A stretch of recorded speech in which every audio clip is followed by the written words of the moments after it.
The Chargers had some big needs on their offseason checklist, but the two biggest boxes that they checked off were getting more explosive on offense and upgrading at offensive coordinator.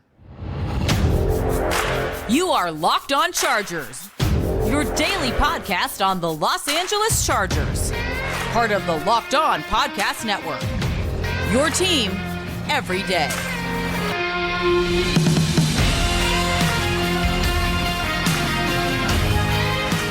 What is up, and welcome into the Locked On Chargers podcast. I'm your host, Daniel Wade, joined as always by my co-host, David Drogemeyer, and we've been covering the Chargers together now for 7 seasons, but this is our 5th season as a host of the Locked On Chargers podcast, bringing you your team every day. Thank you guys, as always, for making us your first listen, and to make sure you never miss a show, go follow or subscribe for free on the Locked On Chargers YouTube channel, and also listen wherever you get your podcast from. David, what do we got? Today, we are getting into the offseason needs checklist. We're going to try to take a look and see what the Chargers were able to accomplish this offseason and some of the things that they have not got to, like, them adding to the tight end room or adding to the safety room. Those are some of the things that haven't quite got done yet. But a couple of things they were able to do, upgrade at offensive coordinator, and add some speed and explosiveness on offense. Yeah, and that was something we just harped on right before the offseason, was just like, first of all, we all were ready for Joe Lombardi, or to at least have a different offense coordinator than Joe Lombardi, right? The biggest thing besides that was needing to get more explosive on offense. We were yelling it from the mountaintops, and it wasn't the first offseason we've said it. But this episode is brought to you by FanDuel Sportsbook, official sportsbook of the NFL. Make every moment more. Visit FanDuel.com/LockedOn today to get started. David, it starts, when you're looking at the biggest needs on the Chargers offseason checklist, those are some of the things we started with, right? Speed.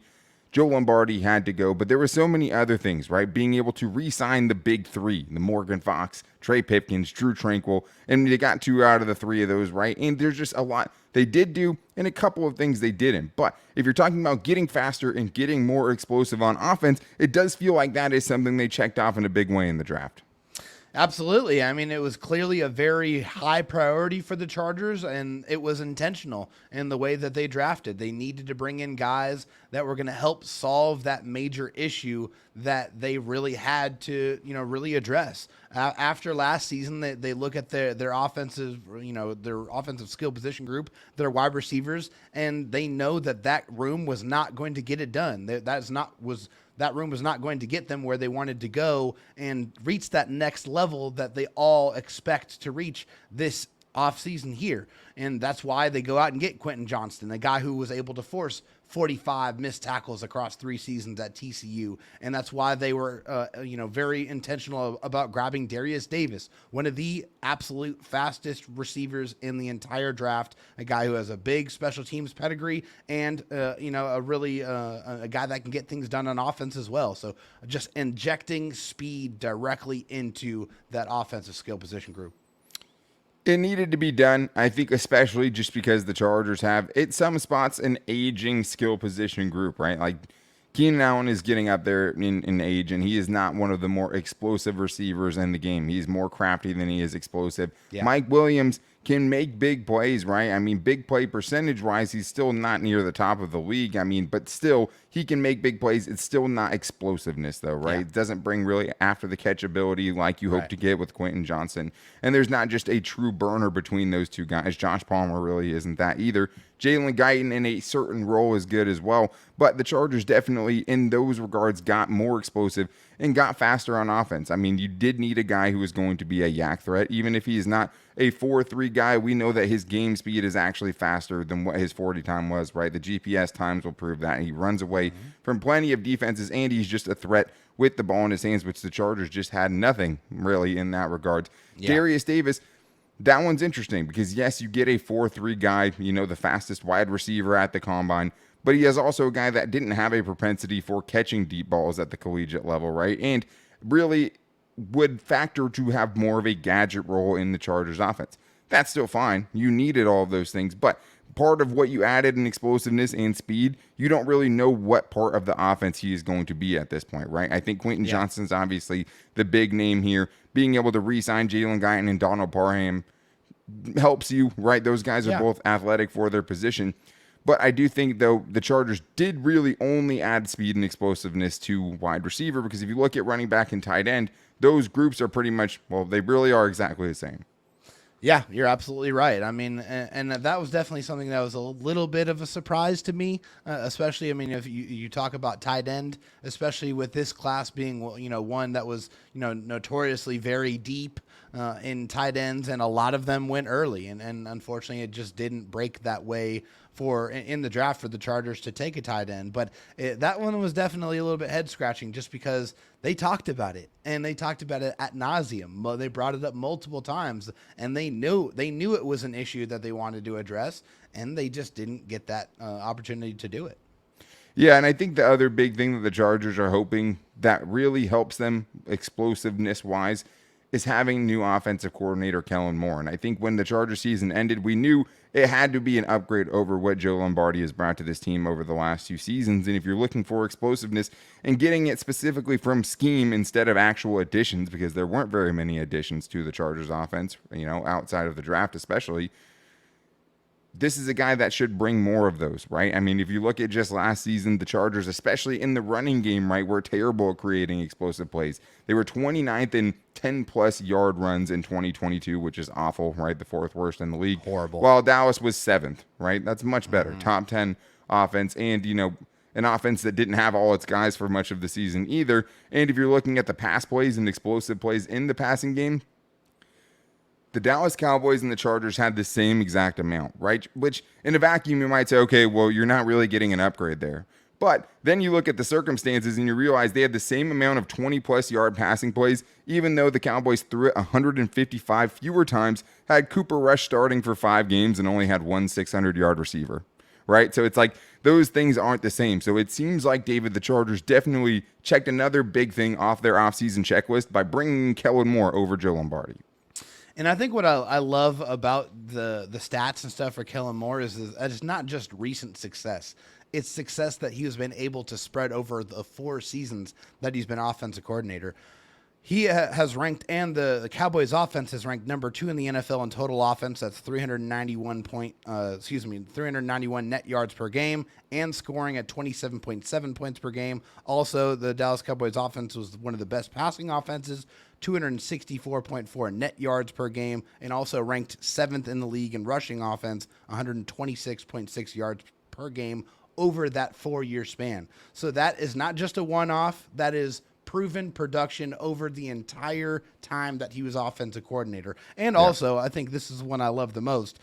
As far as the average distance last season, passes for Dak Prescott was 8.1. That was 11th in the league. Justin Herbert, 6.3, 31st in the league. So what was one of the things that we wanted to see? Wanted to see them air it out. And that's what we are hoping to see, and at least what we've seen so far in OTAs. Yeah, and that has been one of the most, promising reports that has come out so far, is just that the Chargers, right, Daniel Popper saying this is not Joe Lombardi's offense. That was great to see. But, yeah, I mean, if you're looking at what the Chargers did compared to what the Cowboys did over those 4 years, I mean, it's hard to imagine this isn't going to be an upgrade. I know Cowboys fans have their gripes. I also don't think of, the guys that Kellen Moore was under as super great offensive minds like Mike McCarthy, right, or Jason Garrett. Like, I feel like those guys were more likely holding him back than pushing him forward. Yeah. I think that he is undoubtedly an upgrade over Joe Lombardi. How long will it take for everything to click? Those are the things we don't know at this point. But this is from Eric Smith. Some of the things he said: 2nd in yards and points over those 4 seasons, which is awesome. 8th in EPA per play, 9th in EPA per drop back, right? Which is all great. Like, those are all top 10 numbers across the board during his 4 seasons. You look at red zone scoring, they're top 10 in that as well. If you're looking at, not turning the ball over most of the time, they were pretty good at that as well. But it's more impressive, David, when you think about the fact that over those 4 years, Dak Prescott missed 19 games. Wow. That means he missed more than a full season, right? That would be like taking Justin Herbert's 3 seasons and then adding in whatever Easton Stick did this season if you were to have to play the whole year, right? And then still hoping you had a top 10 offense. Spoiler alert, that wouldn't happen. So I think that's crazy to think of, that he had all of those numbers and put those numbers up, even though he was missing his starting quarterback for that big of a chunk during that 4-year span. I mean, Kellen Moore, one of the most important additions to the Chargers offense. winning with whoever is available to you. That, I think, is one of the great marks of an offensive coordinator, is being able to use whatever pieces that you have at your disposal, no matter who's leading, and making the most out of it. Kellen Moore has proven that he's been able to do that. Yeah, and I think that he has to come through. He has to be an upgrade for the Chargers to take the next step offensively. We've seen it even in Joe Lombardi's offense. It can be a really good offense. Now we want to see it become not only a good, efficient offense, but an offense that threatens all parts of the field and really caters to Justin Herbert's biggest weapons. But there were other needs that the Chargers checked off their big checklist this offseason, including re-signing 2 of the 3 of the big 3 we thought they had to retain as far as their internal free agents went. And we have to get into those guys coming up right after this. But I do need to tell you guys that you guys, for the last time, should be making a fast break to FanDuel during the NBA playoffs while you still can potentially, because tonight could be the last game of the NBA Finals. You guys don't want to miss out, because right now, new customers can get a no-sweat first bet up to $2,500, up from $1,000. That's $2,500 back in bonus bets if your first bet doesn't win. And, I mean, what a game, right? Closeout game. Are you going with Nikola Jokic? Are you going with Jimmy Butler to find it in the middle of the series? I mean, it feels like everything's going the way of Denver right now. They get a chance to close it out in front of their home crowd. I know I will be watching. But the other great thing about FanDuel is they have great promotions going on every day. They make it enjoyable and find really, really fun bets for you to make. And it's always on a safe and secure app, and you get paid instantly. There's no better place to bet all of the playoff action than America's #1 sportsbook. So visit FanDuel.com/lockedon and get a no-sweat first bet up to $2,500. That's $2,500. That's FanDuel.com/lockedon. FanDuel, official sports betting partner of the NBA. All right, David, well, let's get to the rest of this Chargers offseason checklist. And one of the biggest things we harped on going into the offseason was the Chargers finding a way to not only be able to retain their biggest internal free agents, but being able to make enough space to bring back their most key free agents. And I think it starts with the big 3, the guys that we unequivocally wanted them to be able to bring back, even with their limited cap space. And it was Morgan Fox, it was Trey Pipkins, and it was Drew Tranquill. And then when you look at that, David, the Chargers restructured all the contracts they had to, right, with their big stars. And they found a way to bring these guys back and also not add on to the list of needs that they already had. Not only that, but I think that if you look at the value of the contracts that they were able to sign with these players, I think that just makes it even sweeter, because I think, you know, especially the Morgan Fox deal, I mean, that one just was mind-boggling to me. I don't know how they are able to get that contract done at that average annual value when I was expecting him to make that per year. And 2 years, $7.25 million, we should say.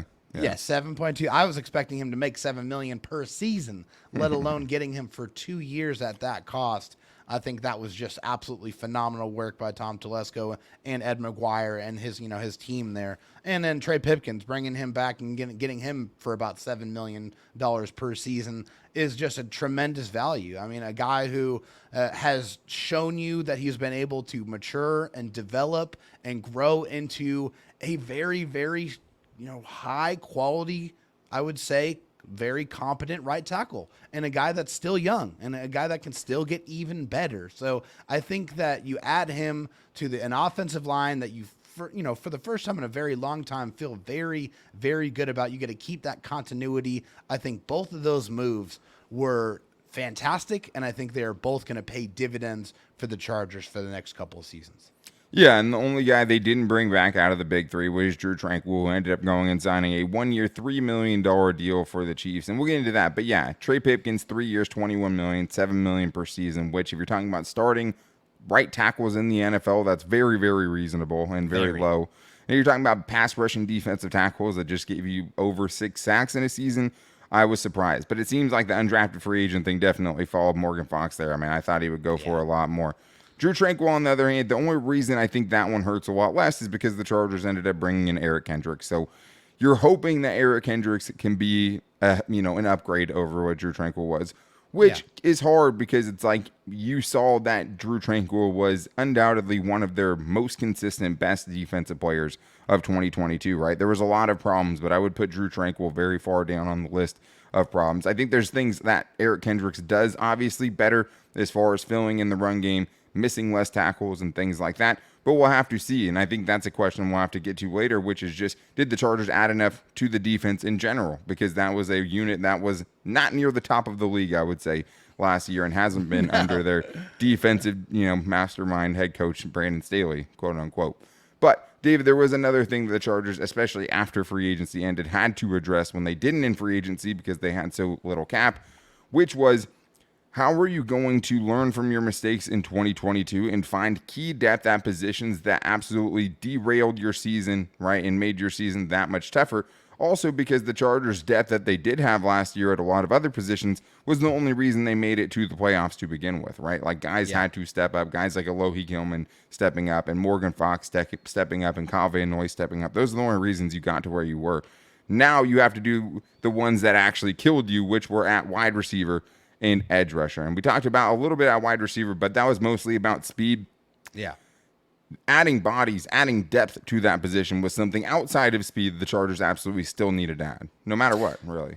Oh, yeah. I mean, there's no way that you can sit here after last season and how that unfolded, where you had practice squad and XFL wide receivers out there for multiple games and sit there and not do something about that position group. So that's why it was important that they double addressed dipping it and that they did it. Exactly, multiple times and adding multiple bodies to that room. I think after last year, they're not going to ever go with five wide receivers again. I think you can expect going forward it will be 6 wide receivers. I think that's what it should be. And then, the edge room as well. I mean, that was crucially important that they did it and did it early. Like, it wasn't just about doing it, but it was about bringing and using a premium asset to be able to fill that room. So bringing in, Tuli Tuipulotu with that second round pick and adding to that edge room, definitely just creating some more, competent, hopefully edge players in that room that you feel good about that can help you against the run and as a pass rusher.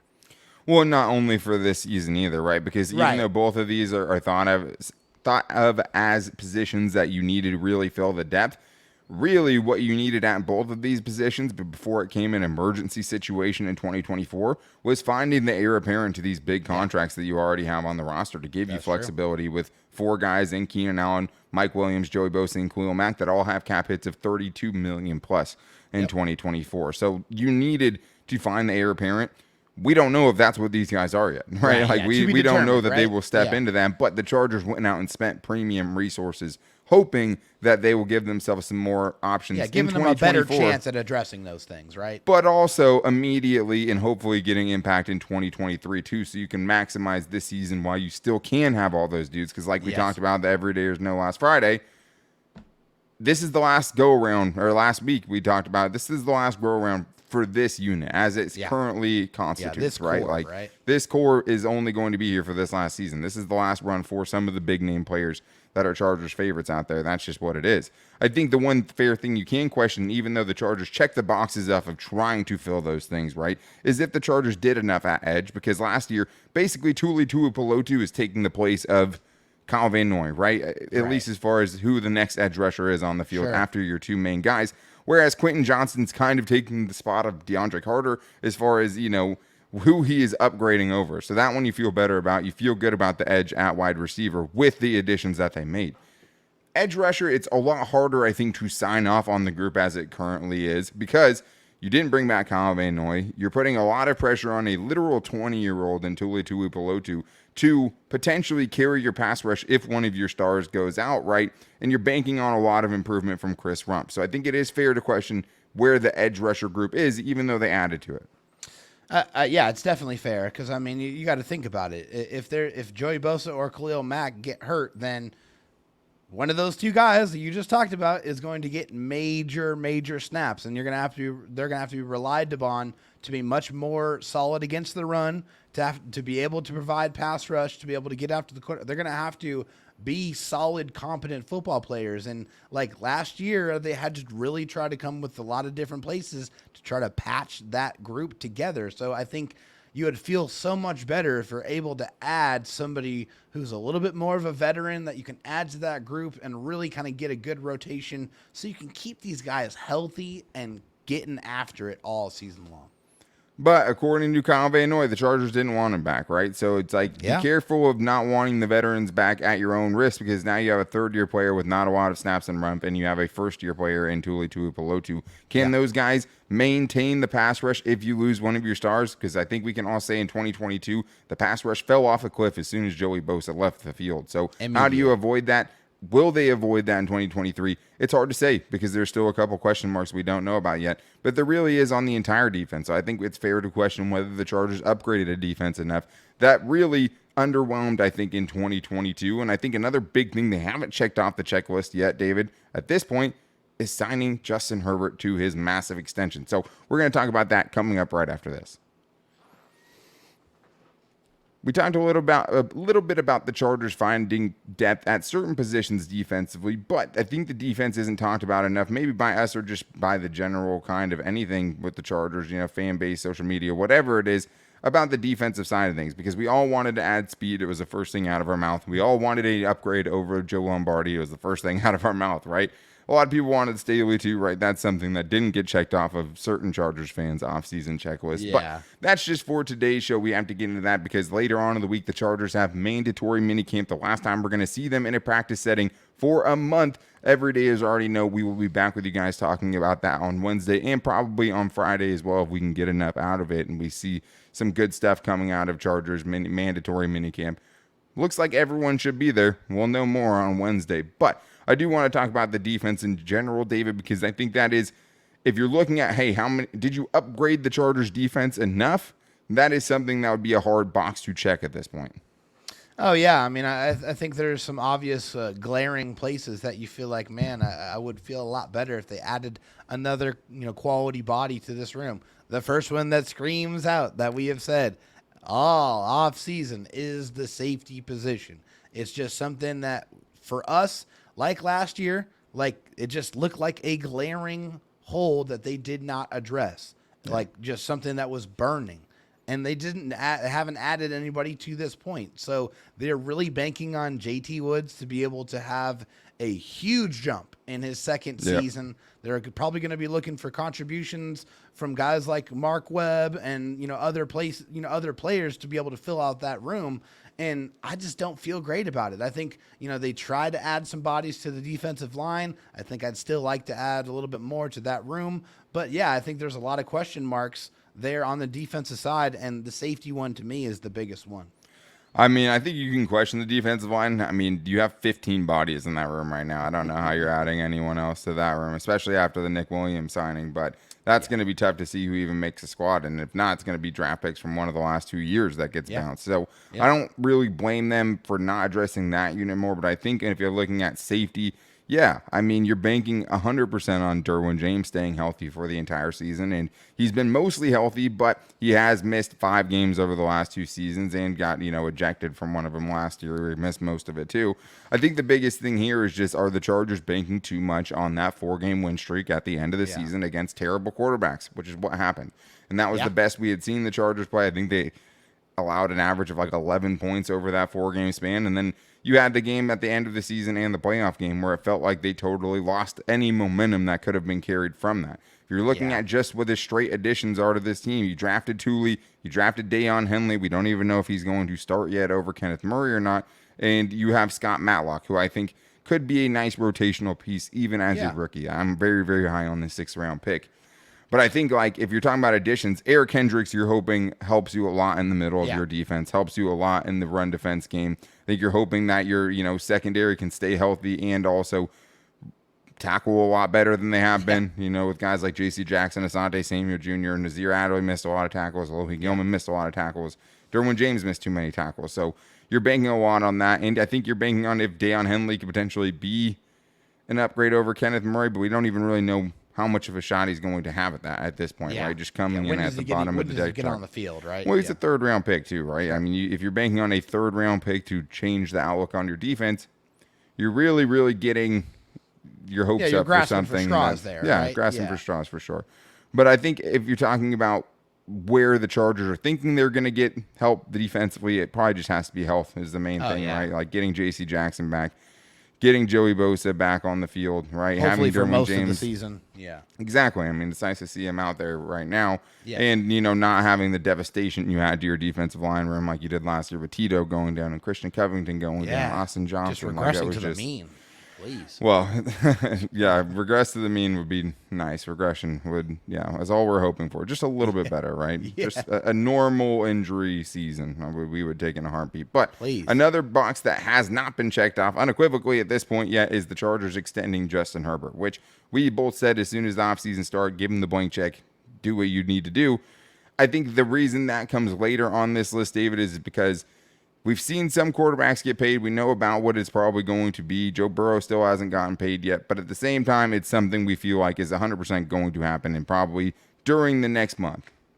Yes, I expect that this contract, and honestly, I feel like it's going to get done before training camp. I think the Chargers want that. I think Justin Herbert probably wants that. Just get it done, get it out of the way so that when training camp gets here, Justin Herbert can focus on getting that offensive playbook down, mastering it, and then just opening up a can on the entire league. Yeah. That is what everybody wants here. I think that's going to happen. I think this is just a very, hey, the contracts of this size, they take time, and there's a philosophy on this.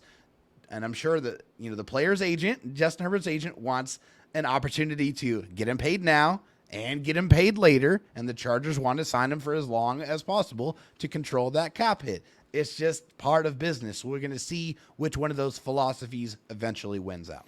I think Justin Herbert's just counting down the days until he doesn't have to be asked about it, pretty much. I'm sure that's probably the case. I think the biggest question, honestly, from that is just, will they be able to create the cap space in his early years, like other teams have been able to do with their franchise quarterbacks, to try to get as much as you can out of the window of time where you have him without egregious cap hits, right? It can be done. You have to put a lot of money out. It takes the ownership putting a lot of money in up front. We'll see if they're willing to do that and how they kind of structure it to try to, help them still be able to build around a dude who's going to make a ton of money and will probably be made the highest paid quarterback in the league. But I do want to hit on one thing that the Chargers did not check off their offseason checklist, which is upgrading the tight end position, David, because it's hard to upgrade it if you made no new additions to the room. So Brandon Staley came out and said, we want to upgrade the tight end position, called out Trey McKitty specifically. We know Donald Parham was injured.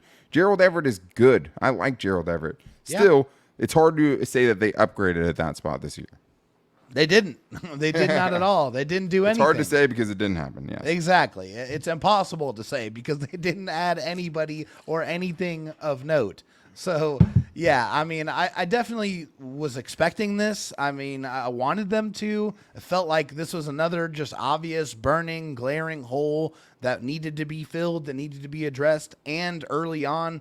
And that didn't happen. It just did not happen. Not in free agency, not in the draft. And honestly, I think at this point, you have to think that the Chargers feel like they are okay at that spot. They're good in the tight end room. I think they're expecting guys like Trey McKitty to take a jump and, Stone Smart to maybe be able to jump into that room, or Hunter Kampmoyer, guys that haven't really done a whole lot up to this point, or guys to take that big leap like Donald Parham. Is he going to go from potential to production? We're going to have to wait and see on that. But that's why I think this room looks incomplete to me. There is nobody, like you said, Daniel, there is no heir apparent in the room. There's nobody past this season that you feel really good about sticking and being that next go-to guy at the tight end position for Justin Herbert. Yeah, Gerald Everett's contract is up at the end of the season. Donald Parham's on a 2-year contract, but I think probably this year will go a long way in deciding if he's back in 2024. It probably will be just because they're not going to have a ton of space. Right. I think Donald Parham has improved a lot as a blocker. They'll need him to be. And I think the hard thing is that Trey McKitty is the only guy with a blocking profile, but he was such a major disappointment in 2022 that you just can't bank on him, being a lot better. I think with Parham, the tough part is just like at a certain point in the league, you are what you are, right? And now he's going into year 4. It's hard to bank on any kind of big leap from a year 4 player, but we've seen it before, right? And Trey Pipkins being one of those guys, Kazir White being one of those guys, Drew Tranquill being one of those guys. Olie Gilman just had his best year in year 3.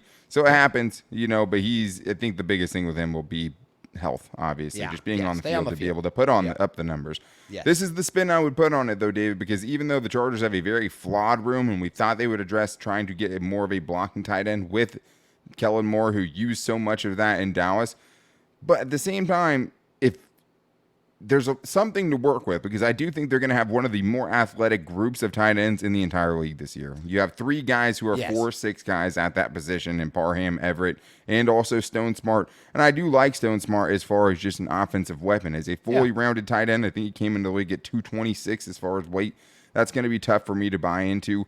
We will see, but I do think it will be an uber athletic group, and I think what the Chargers are banking on is that a lot of the improvements coming from this group will be because of new offensive coordinator Kellen Moore, which is why that was such a big box to check off the offseason checklist and such an important addition, and why it's so important that he actually is an upgrade over Joe Lombardi. But that is going to wrap things up for today's show. Thank you guys for checking it out. We will be back with you guys on Wednesday, as the Everydayers know. To make sure you don't want to miss it, go subscribe or follow for free on the Locked On Chargers YouTube channel and listen wherever you get your podcast from. You can also find the show every day on all of our social media. You can find me on Twitter at DanTalkSports, David Drogemeyer on Twitter at DroTalkSD, and the show's page at Locked On LAC. You can also find us at Locked On Chargers on Instagram and our Locked On Chargers Facebook page. We will probably be doing some fan mail stuff depending on what happens with minicamp later on in the week, so you guys make sure you hit us up for that. And on Wednesday, we'll be back with Chargers mandatory minicamp. The last time we're going to see these guys for about a month. We're excited to see what happens at Chargers minicamp, but we will talk to you guys then.